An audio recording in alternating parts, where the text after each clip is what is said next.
Bonjour, dans la vidéo qui suit, je vais présenter la donnée du cas TVA numéro 5 de l'examen fédéral 2015, puis expliquer comment résoudre le cas. Lors de l'examen, le temps à disposition pour résoudre le cas est de 9 minutes.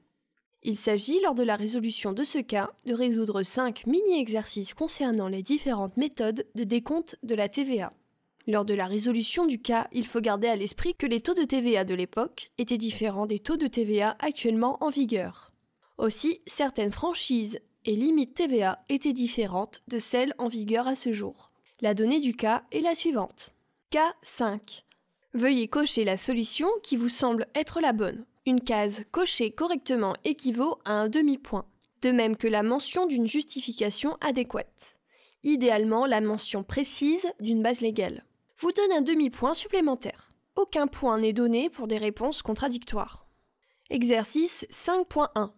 La société Mott AG, assujettie à la TVA, décompte selon les contreprestations convenues et applique la méthode des taux de la dette fiscale nette. En plus de son activité commerciale, elle loue 2 bureaux à des artisans. Pour l'imposition des recettes de location, Mott SA a la possibilité d'opter. Indiquez si la réponse est juste ou fausse. Réponse.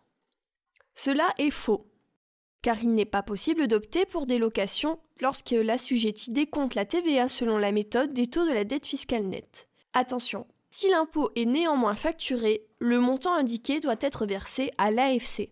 La base légale qui justifie cette affirmation est l'article 77, alinéa 3 de l'ordonnance TVA.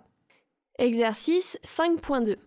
La société Commerce SARL est assujettie à la TVA et applique la méthode des taux de la dette fiscale nette. Le taux qui lui est attribué est de 2,1%. Dans un journal allemand, elle publie des annonces publicitaires. L'éditeur allemand lui facture pour cela un montant de 2000 francs, montant converti en francs suisses. Commerce SARL doit un impôt sur les acquisitions de 0 francs, 42 francs, 160 francs. Réponse. L'impôt sur les acquisitions que doit payer Commerce SARL est de 160 francs. Ce montant correspond à un taux de TVA de 8%, qui est appliqué sur le montant d'acquisition de 2000 francs. Rappel, les acquisitions doivent toujours être décomptées au taux normal, même lorsque l'assujetti décompte la TVA selon la méthode des taux de la dette fiscale nette. La base légale de cette affirmation est l'article 45 alinéa 1, lettre A LTVA, en relation avec l'article 91 de l'ordonnance TVA. Exercice 5.3.